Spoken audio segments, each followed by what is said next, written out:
सना से सुन चुके हैं।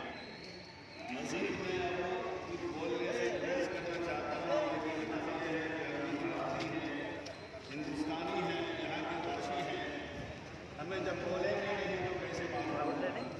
ये नन्हे नन्हे बच्चे, ये हमारी नस्लें हैं, इनको ये मालूम नहीं है कि हमारा देश कब आज़ाद हुआ, हम किस देश में रहते हैं, इस देश के पीछे हमारा क्या हक है।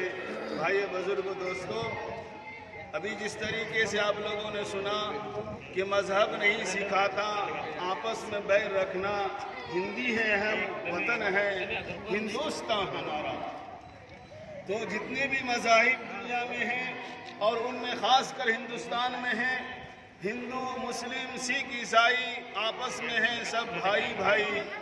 ये आज हम नारा लगा रहे हैं, लेकिन जब ये हमारा मुल्क और मुल्क की सरजमीन, पहाड़, नदियाँ, नाले, झाड़, समंदर और हिंदुस्तान जो सोने की चिड़िया कहलाती थी, उन तमाम चीज़ों के ऊपर नापाक अंग्रेज़ों की नज़र पड़ गई और वो तिजारत की नीयत से आए थे।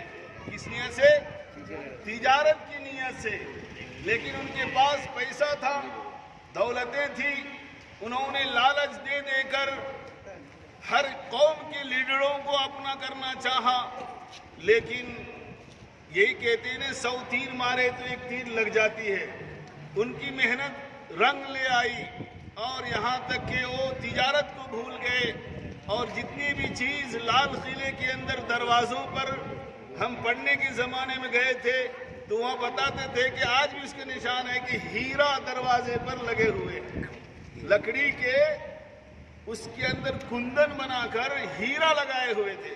उन हीरा को भी निकाल कर लेके चले गए और हिंदुस्तान में जितनी भी चीज़ें कीमती चीज़ थे, ज़मीन को खोखला बनाकर यहाँ से कीमती सामान को भी लेके गए। तो भाइयों बुजुर्ग दोस्तों, जैसा कि आप लोगों ने सुना, 1947 में हिंदुस्तान के बड़े बड़े लीडरों की कुर्बानी की बदौलत अल्लाह का फजल हुआ, अल्लाह का करम हुआ कि ये मुल्क हमारा आज़ाद हुआ। वरना आज़ादी से पहले हमें हिंदुस्तान में जो हमारे आबा व अजदाद रहते थे, उनका रहना भी बेकार, जीना भी बेकार। क्यों? जिस तरीके से कानून अंग्रेज़ों ने बनाए थे, उस कानून के ऊपर चलना, ज़िंदगी गुजारना, रात दिन तय करना बहुत ही ज़्यादा मुश्किल। जिस तरीके से मौलाना साहब ने फरमाया कि 14,000 उलमा इकराम को कत्ल किया गया, गिरफ्तार किया गया, ये तो किताबों की बात है। लेकिन इससे भी कहीं ज़्यादा उलमा इकराम के साथ बदसलूकी की गई। वही शामली का मैदान है जो शामली देखे होंगे, उस शामली के मैदान में जंगें हुई और उस जंग में उलमाओं की किरदारें और उलमाओं की कुर्बानी देश के आज़ाद के पीछे बहुत बड़ी है। लेकिन आज हमारे हिंदुस्तान में जासूसी का माहौल आज भी ख़त्म नहीं हुआ है। वो सिर्फ एक ज़ात बनकर उभरना चाहती है। याद रखो, ये मेरी बात पहुंचा दो कि आप अकेले ने, आपके लीडर के अकेले लीडरों ने कुर्बानी देकर इस देश को आज़ाद नहीं किए हैं। इस देश के अंधे बाशिने भी, लंगड़े बाशिने भी, अनपढ़ जाहिलों के बाशिने भी अपने तन मन धन की कुर्बानी देकर इस हिंदुस्तान को आज़ाद कराने में कोई कमी और कोई कसर नहीं छोड़ी। ऐ नौजवानों, हम जिएंगे और हम मरेंगे इंशाअल्लाह दीन और ईमान के बाद, तो इस देश के लिए जिएंगे, इस देश के लिए मरेंगे। अगर हमारे देश को कोई अंगली अगर निगाने के लिए, देश की ताकत को डुबाने के लिए अंगली उठाते हैं तो हम उसकी अंगली नहीं, हाथ कतर के दिखाएंगे। कोई आंख अगर दिखाती है, उसकी आंख निकाल कर हम उसको अंधे कर देंगे। लेकिन ये इजाजत है गवर्नमेंट, तो लिहाजा हम अपनी सलाहियतों से, अपनी जवानियों से, अपनी किरदारों से, अपने अखलाक और इखलास से इस हिंदुस्तान को ऊंचा करने में हमें और आपको हमेशा कोशा रहना चाहिए। और ये हिंदुस्तान कैसा ऊंचा होगा تعلیم کے ذریعے سے اونچا ہوں گے۔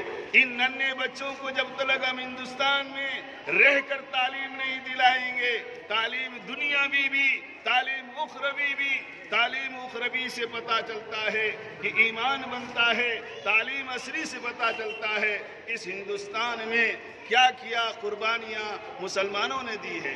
لہٰذا میں آپ حضرات سے گزارش کرتا ہوں کہ 1947 میں یہ ہمارا ملک آزاد ہوا اور یہاں کے باشی ہندو، مسلم، سکھ، عیسائی سب آپس میں پیار محبت سے آزادانہ زندگی گزارنے لگے، اور اللہ کا فضل ہے جب سے لے کر آج تک بھی آزادی کا جشن ہم اور آپ مل کر منا رہے ہیں۔ دعا کیجیے اللہ سبحانہ و تعالیٰ سے، یہ جتنے نوجوان جڑے ہیں، یہ بزرگ لوگ آئے ہیں، یہ بزرگ لوگ آ کر دعائیں دے رہے ہیں، اللہ ان بزرگوں کی دعاؤں کی برکت سے ہمارے اس ہندوستان پر کسی کی بری نظر نہ لگے، اور یہ ہندوستان روز بروز آگے کی قدم تلک چڑھتا رہے اور بڑھتا رہے، اور یہاں کی نسلوں میں دین کی تعلیم اجاگر ہوتا رہے، اور یہ نسلیں پھر اسی ہندوستان کے اوپر، دیش کے اوپر اپنی جان قربان کرتے رہیں۔ میں انہی باتوں پر تمام لوگوں کا شکریہ ادا کرتا ہوں۔ میں تو صرف اعلان کرتا رہا کہ آپ لوگ آئیں، ماشاءاللہ آپ لوگوں نے آ کر اس خوشی کو دوبالا کر دیا، اس جشن کو اور بھی رونق فرما دیا۔ لہٰذا آپ سے گزارش ہے جب بھی کوئی ایسا جشن منانے کا موقع ملے، آپ سامنے آئیں، آپ اپنے پیسوں کو لگائیں، جذبوں کو لگائیں، صلاحیت کو لگائیں، وقت کی قربانی دیں۔ انشاءاللہ جس طریقے سے آج خوشیاں حاصل ہو رہی ہے، خدا پاک کی قسم یہ خوشیاں بہت ہی زیادہ قیمتی خوشیاں ہیں۔ دعا ہے اللہ میرے اور آپ کے آنے کو بے انتہا قبول فرماوے۔ اب نوجوان سے گزارش ہے کہ کچھ کرے۔